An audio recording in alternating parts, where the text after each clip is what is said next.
Well, I will get started for all of the awesome people that stayed around. Super pumped to be here. Thank you to all the guys at the Nebular Summit. This has been a great conference last year, this year, etc. Glad to see some familiar faces out here for the few that are here. But I'm Cooper. I work on the Injective Labs business development team, and we are one of the core contributors to Injective. Today, I'm kind of, just going to present a high level understanding of what Injective is, how developers can get started, and really kind of what our mission is and what we're attempting to build. So getting into it, for those who don't know, Injective is the blockchain built specifically for finance and finance-based applications. What that means is that every single upgrade, integration, or collaboration on the chain level will always be made with Web3 finance developers in mind. So because all of us are kind of on this mission to democratize finance, we understand at this point in time, there's really not that many tools and not that many good user experiences on the developer side, on the user side, that really exist in order to kind of get us there. So, it may take months, to develop applications properly from scratch and generate things like meaningful liquidity. However, we try to create tools, which I'll go through today, that allow for developers to seamlessly access those types of things. Um, so to kind of go back in time and kind of give the genesis story to understand how we got to where we are today. These are our two awesome co-founders, Eric and Albert. They started Injective all the way back in 2018, and what they had initially, planned to do, they set out to create like a new financial system. What does that mean? They kind of were running into the same problems that were being faced like across Ethereum mainnet at the time, and it was long development cycles, low liquidity, lack of real on-chain institutional capital, and really a big piece of it was MEV, shitty user experience, or excuse me, bad user experience on ETH mainnet. Surrounding how can I utilize my ERC20 assets back in the day with things like Uniswap. So they originally set out to build an exchange product with superior capital efficiency to that of an AMM, and something that you could find on things like the New York Stock Exchange or something like even Binance or Coinbase. And funny enough, Binance Labs was the incubated Injective about 6 years ago, and really at that time, the branding surrounding it was building the first ever decentralized Binance. So they looked into kind of a myriad of chains to build this product on, and they always ran into the same issues, and it was slow transaction times, high costs, and rampant MEV. And even if they had succeeded in kind of finding a different chain, it didn't solve some of the issues that kind of DeFi faced overall. And that's kind of, how do we secure liquidity? Because if you hear kind of go to any DeFi conference, which this is one, you just hear the word liquidity over and over. That really just means access to get into a position or out of a position at any time in any size. So they wanted to build a solution for all those different problems outlined. So first, kind of to go through the core components of Injective. The first, and I think really what sits at the base layer is this order book functionality. So the intent was to create exchange at first, and Injective's kind of core value add, I would say, is this on-chain order book. And in traditional finance, an order book is nearly always the integral component of any transaction. Injective helped to create the first fully on-chain order book, that not only could kind of power financial activity, but also do it in a super, capital efficient manner. To understand why this is like, I think much different than a lot of the different primitives that exist today. The team at Injective developed something called frequent batch auctions. And it's commonly proposed today in economic journals as like a definitive solution to like solving different forms of capital inefficiencies on chain, but also being able to keep every aspect of the trade on chain. So a big problem that you see today is that people utilize matching engines that are off chain in the cloud using things like AWS, et cetera. Injective actually is probably the only thing that I'm aware of to this day that every aspect of the chain is still fully on chain and fully decentralized. So essentially, orders are accepted over a discrete time period known as the auction interval and are filed based on their priority of order type. Orders are then published to the order book once the auction interval ends and the batch auction is executed, eliminating the possibility of front running. So we currently have a block time of about 600, 700 milliseconds. And within that, every singular block, there's a new auction occurring. So this is not a long period by any means. So next is kind of the concept of speed, which I just kind of brought up. Injective also is able to process transactions at lightning fast speeds. Block times are currently in the neighborhood of 700 milliseconds, and we're working our engineering team is working around the clock to kind of decrease and compress those times as much as possible. And this in practice means you can aggregate and process thousands of transactions and batch them into a singular transaction, leading to even more sophisticated use cases than what could be possible in other types of environments.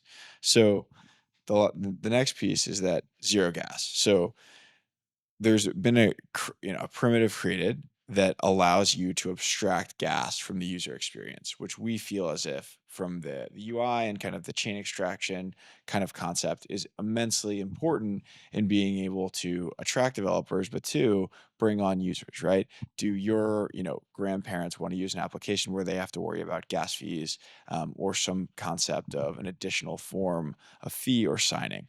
And we think that is really a core component of why kind of the modules and the use cases we have built can be utilized by many. And next is by having incredibly fast transactions and zero gas fees with an order book, it's really not enough. So and this is something that personally is something that I work on quite a bit and can speak to, is the concept of liquidity, right? So if you look at any other blockchain, out of the box, we can provide things like an order book and different modules, which I'll get into a bit later. But at the end of the day, liquidity is the concept of really institutional capital and institutional working capital that exists. And there's very few places on chain, maybe one, two, or three, that exist that really have this in a meaningful way. One of those being Uniswap. I wouldn't say that that's too capital efficient in the AMM form. However, it exists in very deep across several different assets. And this is kind of how Injective has changed the game, in my opinion. We have gone and integrated all of those institutions. I would say they're more Web3 institutions. Many of those come from more of the TradFi names that are plugged in and integrated via API, via SDK, and trading on the chain and providing liquidity on a block by block basis. And this pretty much allows for, let's assume you're on some other large chain that has none of these primitives. You have to go as an early developer and go, to, I think, let's think of some of the injective investors, whether that's Jump, Brevin Howard, et cetera, and go and ask those guys to, spend a ton of, financial and technical resources to integrate and then provide capital, which still in that environment is incredibly, incredibly expensive. And that is what we have kind of solved by this shared liquidity model, such that currently there's over 15 institutional market makers trading on chain as we speak in this exact moment, that any developer can come on and spin up an application and tap into those markets and create their own experience. So next, with all those core components, we then access the next piece, which is these plug and play modules. So I like to think of this as like a WordPress for finance, right? Where you essentially can take the order book module, the Oracle module, the bridge module, and obviously smart contracts are kind of built into many of those things. But you could add customizations, et cetera, and create your own exchange fully on chain without having to build anything from scratch. And with that being the case, these templates kind of are utilized as building blocks to rapidly create powerful applications. Um, so next, I kind of want to highlight to many who might not know kind of some of the exciting stuff that we've seen on kind of the injective side of things. So we have just kind of some growth statistics, which I'll go through pretty quickly. So last year, we had about 586,000 kind of daily transactions. Today we have 3 million. And this is really, on a daily basis. I think this says a lot to how the ecosystem is really scaling, and how the technology is getting better on kind of, a month by month basis. Next piece is, that's 411% increase.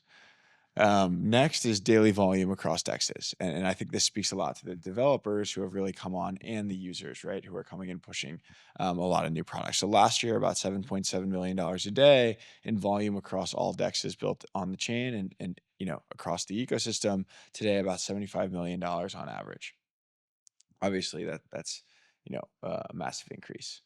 Um, and then next, staking, which is obviously, immensely important to underpinning the security of the proof of stake network.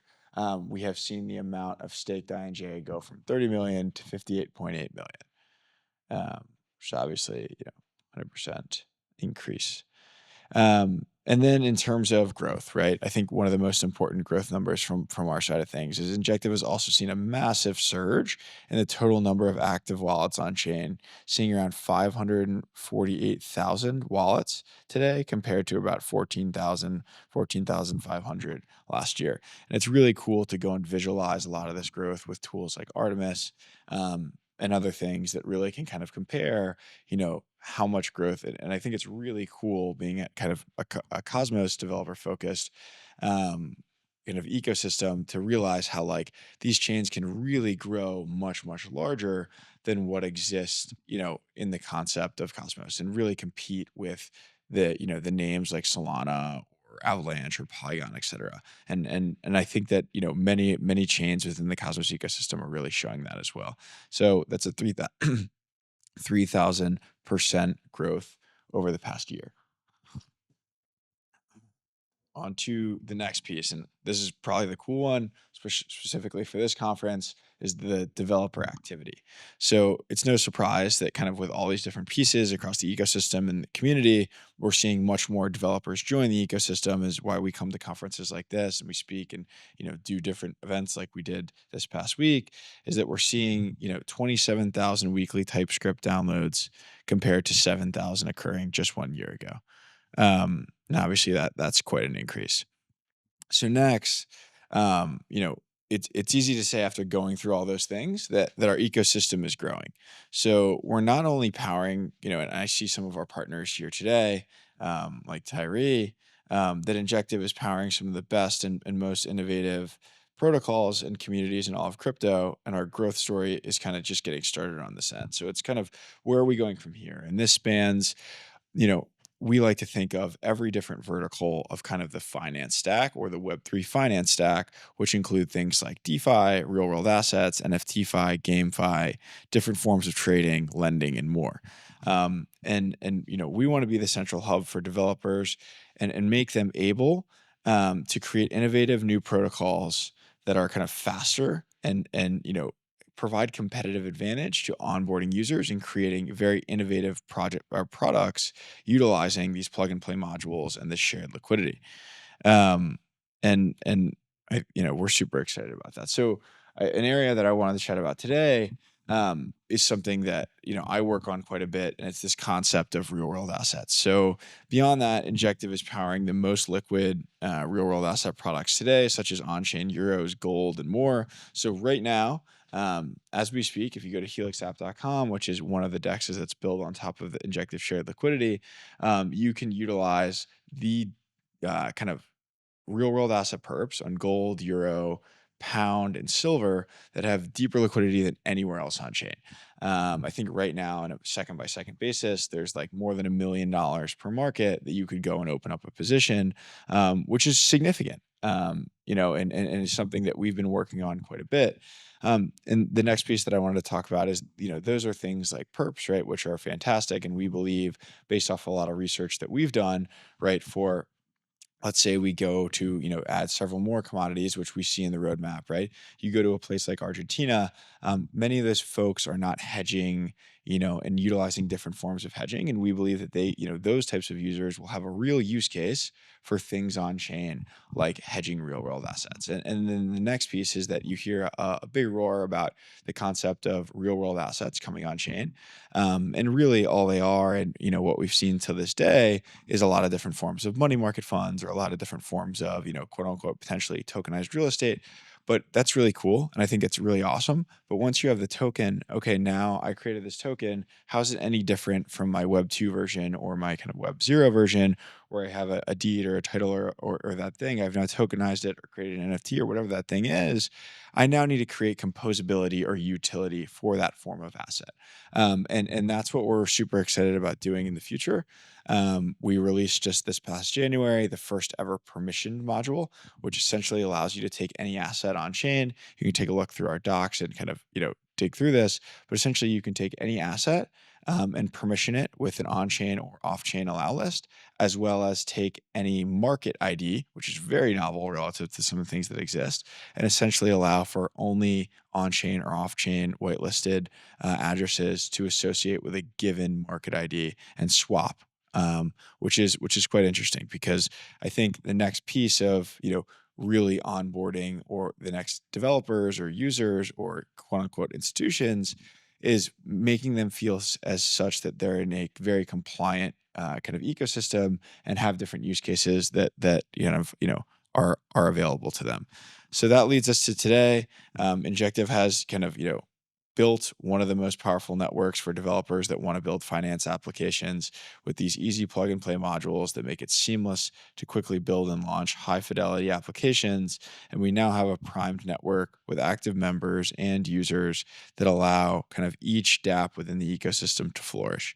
So for those of you who kind of are interested, please join our Discord, our channel to get connected further with other builders within the ecosystem. Love to see kind of composability that's occurring between different applications. We had quite a few here this week. It was really cool to see for the first time. You have teams flying in from Korea, from all over the world to join kind of our mission in building applications that can seamlessly compose with one another and create products that people use. So really appreciate you guys at Nebular for putting this all together, and thanks for everybody for listening and sticking with us this morning and Saturday. So cheers, guys.